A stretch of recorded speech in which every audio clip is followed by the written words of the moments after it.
Have you ever found yourself questioning the true path to greatness? Wondering if the goals you chase are the ones that truly matter? Can humility, an often overlooked virtue, really be the cornerstone of your destiny? If you've pondered these questions, you're not alone. Today's journey into the scriptures will delve deep into the story of David's anointing in 1 Samuel 16:1-13, a narrative that reveals how God's way of seeing greatness is profoundly different from ours, and how humble beginnings can lead to extraordinary outcomes. Welcome back, my fellow seekers of wisdom. Today we're diving into one of the most transformative stories in the Bible, the anointing of David. Situated in the tranquil hills of Bethlehem, far from the grandeur of palaces and thrones, a young shepherd boy is chosen for a destiny that would forever change history. The book of 1 Samuel, specifically chapter 16, verses 1-13, is where this groundbreaking moment occurs. Samuel the prophet is deeply grieved over Saul's failure as king. And in this period of grief, God speaks to him, saying, "How long will you mourn for Saul, since I have rejected him as king over Israel? Fill your horn with oil and be on your way. I am sending you to Jesse of Bethlehem. I have chosen one of his sons to be king." Imagine that. He is commanded by God to anoint a new king, a king not of human choosing, but of divine selection.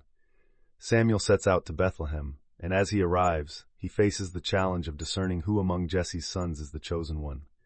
Jesse presents his 7 sons, each seemingly impressive by worldly standards, a procession of strong, eager candidates, but God's assessment defies human anticipation. But remember, Samuel is on a divine mission, so he listens to God's direction. "Do not consider his appearance or his height, for I have rejected him." The Lord does not look at the things people look at. People look at the outward appearance, but the Lord looks at the heart. One after another, each of Jesse's sons passes before Samuel, but none receives the anointing. Can you envision the scene? The tension, the anticipation, the silent question hanging in the air. Who could it be if not these striking young men? Then, almost as an afterthought, the youngest brother David is called in from the fields where he's been tending sheep. Often overlooked and certainly unexpected, David makes his entrance. Samuel looks at him and God speaks clearly, "Rise and anoint him, this is the one." Samuel anoints David, and from that day on, the Spirit of the Lord came powerfully upon David. Now, let's break down the profound teachings of this passage. First and foremost, it challenges our contemporary understanding of what constitutes greatness. The world often prioritizes outward appearances, physical prowess, and immediate accomplishments. In contrast, the selection of David reminds us that true greatness begins in humility and comes from the heart. God's criteria for greatness are wholly different from human evaluations. He values humility, character, and the hidden potential within us. Reflect on this for a moment. How many times have we overlooked those with quiet strength, those who labor in obscurity, because they lack the outward signs we've been conditioned to associate with success? David's story invites us to reconsider our own lives, how we see ourselves and others. It calls us to focus not on the external, but on the substance within. In your daily life, you might feel overlooked, insignificant, or underappreciated just like David. But remember, greatness often begins in these very places of humility. It is in the ordinary, in the faithful attending to our daily duties, that our characters are formed and our true potential is often revealed. This narrative compels us to trust that even in our humble circumstances, God has a greater plan for us, one that aligns with his vision, not ours. Remember, Samuel was led to David not by the visible markers of success, but by God's guidance. This teaches us about the importance of seeking divine direction in our lives. We must open our hearts to God's whispers, to be led by him rather than merely following our own ambitions or societal expectations.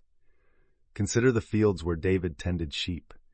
It was in those fields that he developed his skills, grew his faith, and was prepared for his future role as king. Your current season, no matter how humble or hidden, is a part of your preparation. Embrace it with faith and diligence, trusting that God sees what others do not. Now, if this resonates with you, and you believe that God has a bigger plan for your life, leave a comment below saying, "I believe and wait." Let's stand together in faith and encouragement, knowing that our humble beginnings are just the start of something extraordinary. The anointing of David also teaches us about divine timing and patience. David was anointed as a young boy, but he did not immediately ascend to the throne. There were years of trials, growth, and preparation. This waiting period is often the hardest part.